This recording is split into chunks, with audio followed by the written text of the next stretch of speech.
yang saya beri judul besar adalah cerdik seperti ular dan tulus seperti merpati. Kata-kata yang Yesus juga ucapkan kepada murid-muridnya, bagaimana di tengah-tengah serigala seperti domba kita diutus, hendaklah cerdik seperti ular dan tulus seperti merpati. Mari kita buka Alkitab kita pasal 7 dalam kitab Pengkhotbah. Perhatikan ayat yang pertama, nama yang harum lebih baik daripada minyak yang mahal, dan hari kematian lebih baik daripada hari kelahiran. Pergi ke rumah duka lebih baik daripada pergi ke rumah pesta, karena di rumah dukalah kesudahan setiap manusia, hendaklah orang yang hidup memperhatikannya, kita yang hidup memperhatikan hal itu. Ayat 3, bersedih lebih baik daripada tertawa, karena muka muram membuat hati lega. Orang berhikmat senang berada di rumah duka katanya, tetapi orang bodoh senang berada di rumah tempat bersukaria. Ayat yang pertama dimulai dengan nama yang harum lebih baik daripada minyak yang mahal. Minyak adalah simbol kekayaan. Minyak adalah simbol harta benda yang kita bisa miliki. Dan Salomo pengkhotbah Kohelet itu berkata, nama harum jauh lebih baik daripada harta benda. Saya renungkan kenapa ya Salomo berkata demikian, kenapa nama harum kok lebih baik daripada kekayaan. Saya renungkan minimal 3 hal ini yang terjadi atau hal yang kita miliki ketika kita menjaga nama baik kita. Nama harum sama dengan nama baik. Yang pertama karena berarti nama harum itu berarti hidup kita tidak menyusahkan atau tidak jadi batu sandungan.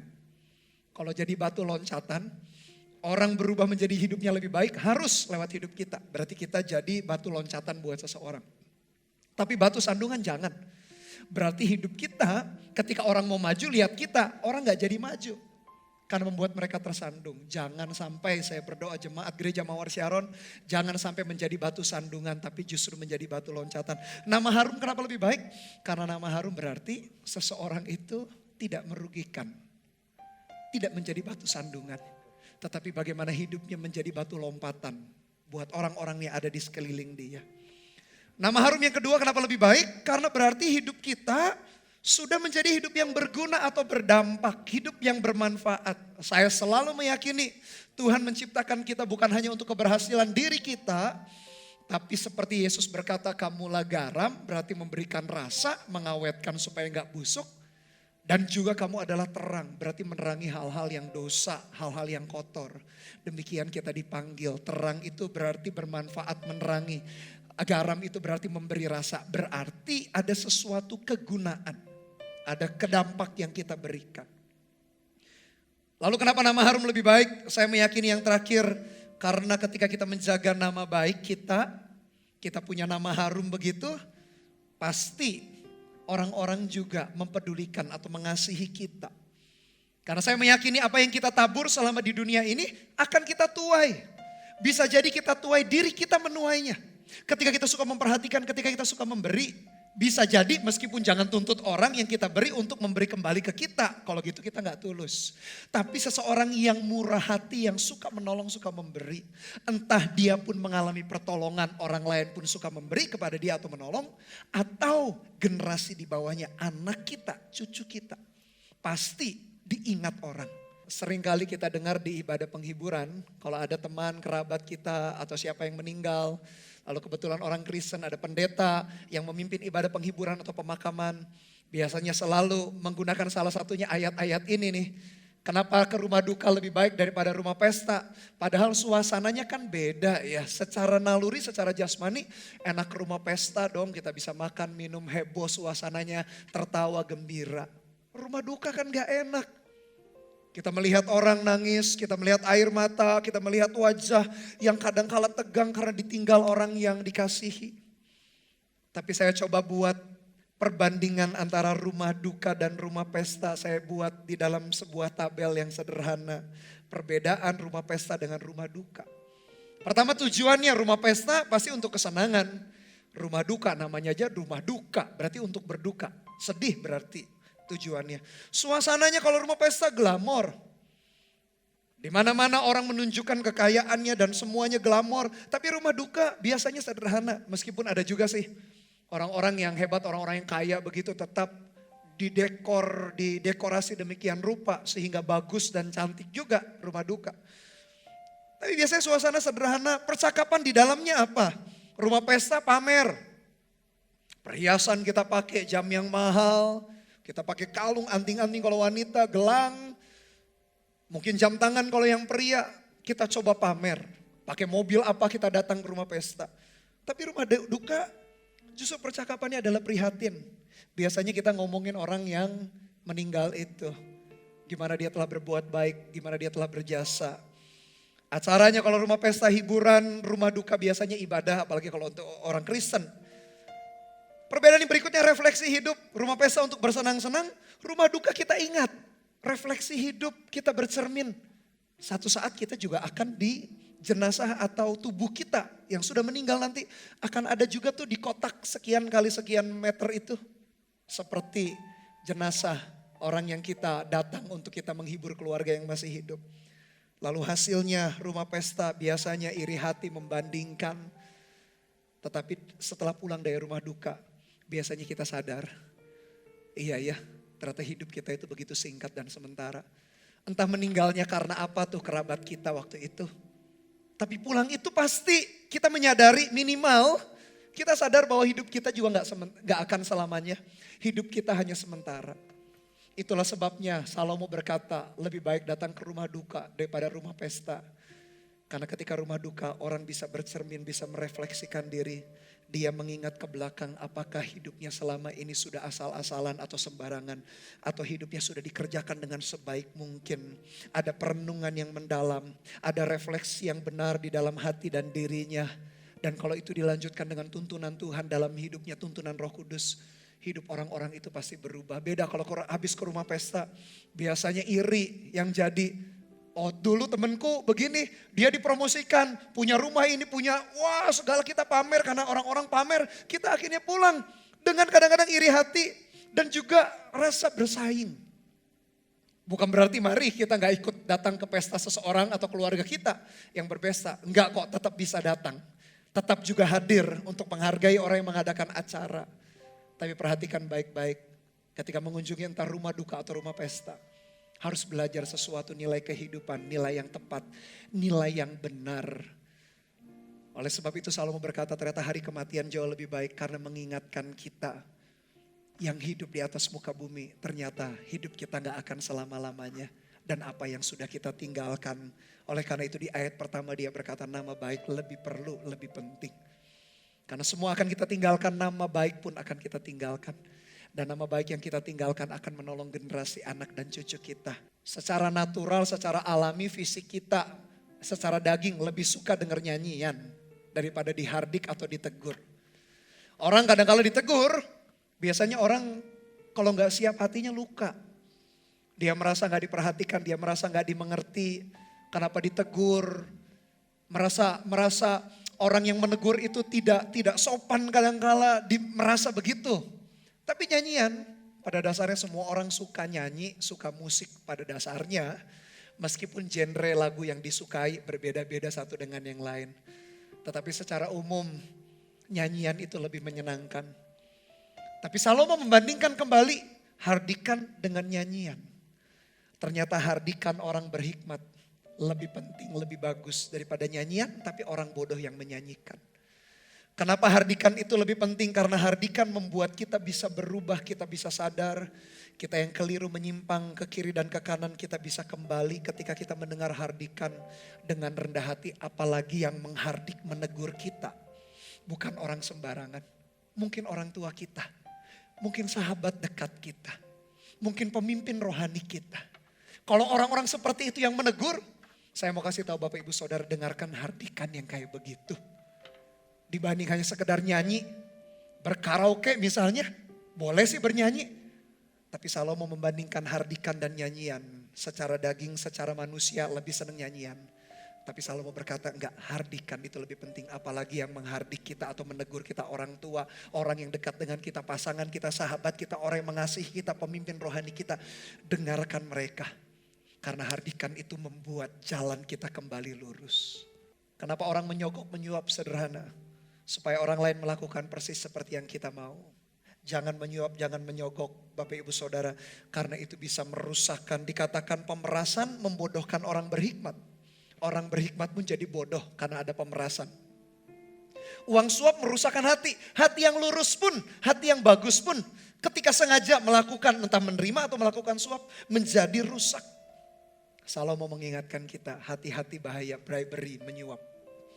Ayat 8, Salomo melanjutkan, akhir suatu hal lebih baik daripada awalnya. Panjang sabar lebih baik daripada tinggi hati. Jangan lekas-lekas marah dalam hati, karena amarah menetap dalam dada orang bodoh. Ayat 10, janganlah mengatakan mengapa zaman dulu lebih baik daripada zaman sekarang.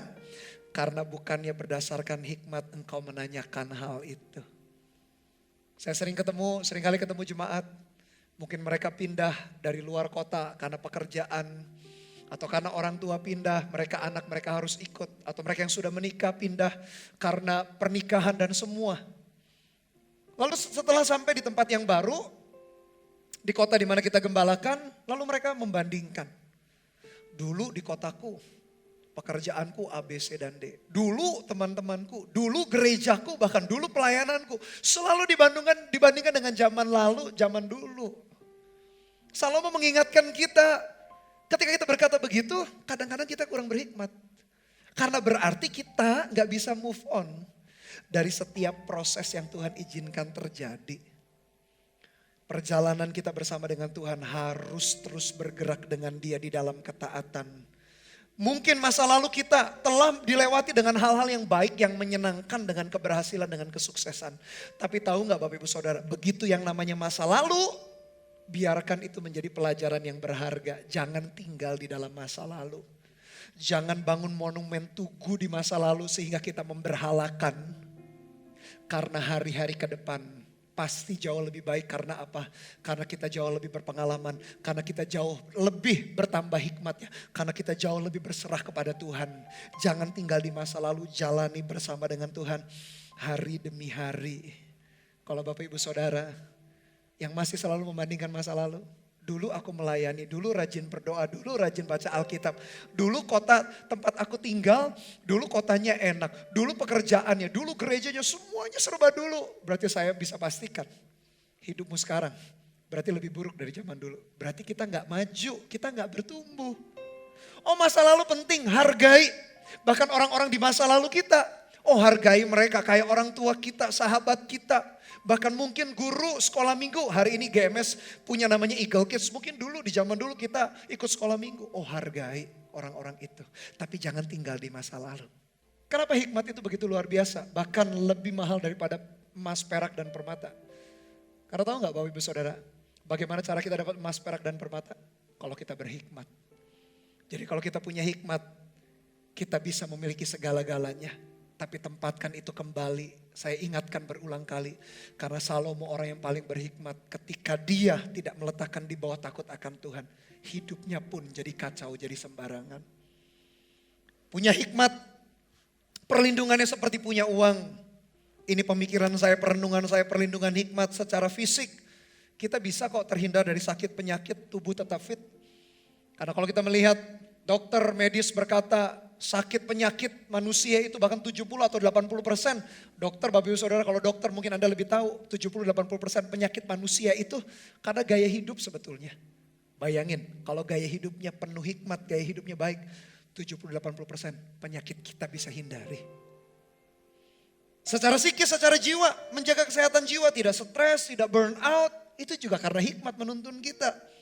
Secara relasi, kita bisa merawat hubungan satu dengan yang lain dengan baik. Tidak merusakkan. Kalau punya hikmat. Bayangkan secara fisik kita dapat keuntungannya. Secara psikis jiwa kita dapat keuntungannya. Secara relasi kita dapat keuntungannya. Secara rohani pun. Ingat Amsal 1 ayat 7. Takut akan Tuhan. Permulaan hikmat pengetahuan. Ada 4 hal mengenai kemujuran, kemalangan selalu mengingatkan kita. Yang pertama, kemujuran maupun kemalangan ada batas waktunya. Tidak akan selamanya kita mengalami sesuatu yang kita inginkan terus. Kadang-kadang sesuatu yang tidak kita inginkan. Atau sebaliknya, tidak selamanya kita mengalami kesedihan melulu. Tuhan gantikan juga dengan sukacita. Yang kedua, saya meyakini sepanjang kita taat, berjalan dengan kehendak dan rencana Tuhan, pasti entah itu buat kita kemujuran, entah itu buat kita dari sisi kita yang menilai kemalangan, pasti ada izinnya Tuhan di balik semua itu. Kalau kita ingat-ingat kisah kemalangan yang luar biasa namanya Ayub, atas izinnya Tuhan juga. Tapi setelah dia melewati, ada berkat Tuhan, dikembalikan semuanya berkali lipat. Itu pun juga karena anugerah Tuhan. Jadi kemalangan, kemujuran dari versinya Tuhan. Kalau kita berjalan dalam ketaatan, pasti atas izinnya Tuhan. Yang ketiga, kemujuran dan kemalangan bisa terjadi atas kesalahan manusia atau cobaan iblis. Kalau atas kesalahan manusia, gak ada lain. Berubah, bertobat, belajar dari pengalaman itu. Yang terakhir, kemujuran dan kemalangan hadapi dengan bijaksana. Jangan berlebihan dan terhanyut. Baik kemalangan maupun kegembiraan sukacita. Hadapi dengan bijaksana. Karena ingat gak selama-lamanya kita mengalami itu. Itu dinamika di dalam kehidupan kita. Kalau Tuhan izinkan terjadi pasti juga untuk mendatangkan kebaikan bagi orang-orang yang mengasihi Dia. Ada 3 aplikasi yang simpel yang kita bisa kerjakan dalam hidup kita. Aplikasi yang pertama adalah kalau kita berbicara mengenai pesta atau kedukaan atau rumah pesta, rumah duka. Datang, kunjungi gak apa-apa, supportlah orang-orang yang mengadakan acara itu. Tapi dengan bijaksana, belajar sesuatu. Kalau ke rumah pesta tadi godaannya, orang-orang saling memamerkan apa yang mereka punya. Oh ngomongnya, bicaranya, jalan-jalan kemari lah punya harta ini dan punya harta itulah. Bijaksana menanggapi. Sebaliknya di rumah duka. Kita dengarkan kalau orang itu, orang benar yang meninggal, kita belajar sesuatu.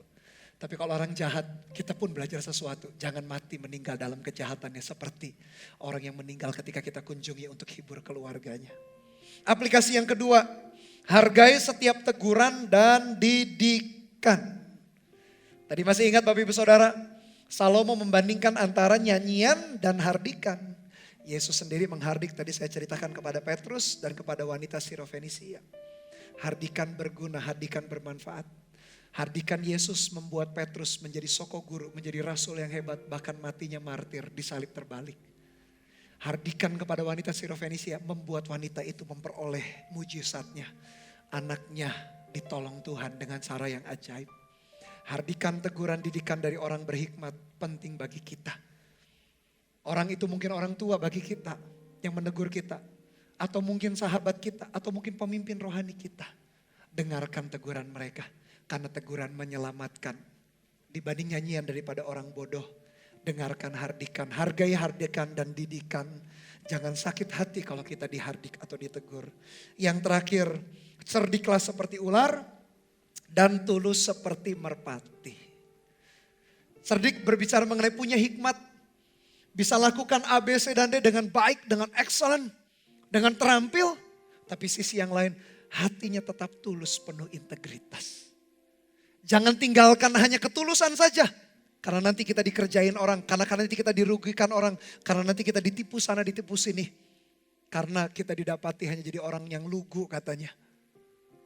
Tapi Tuhan mengajarkan kepada kita, punyalah kedua-duanya. Jangan juga hanya kecerdikan yang kita tinggalkan, yang kita simpan, lalu ketulusan kita buang nanti jadi orang licik.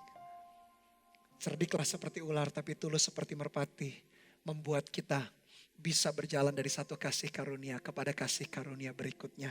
Bapak Ibu Saudara, ini doa saya. Terus bertumbuhlah dalam iman, terus bertumbuhlah dalam Tuhan.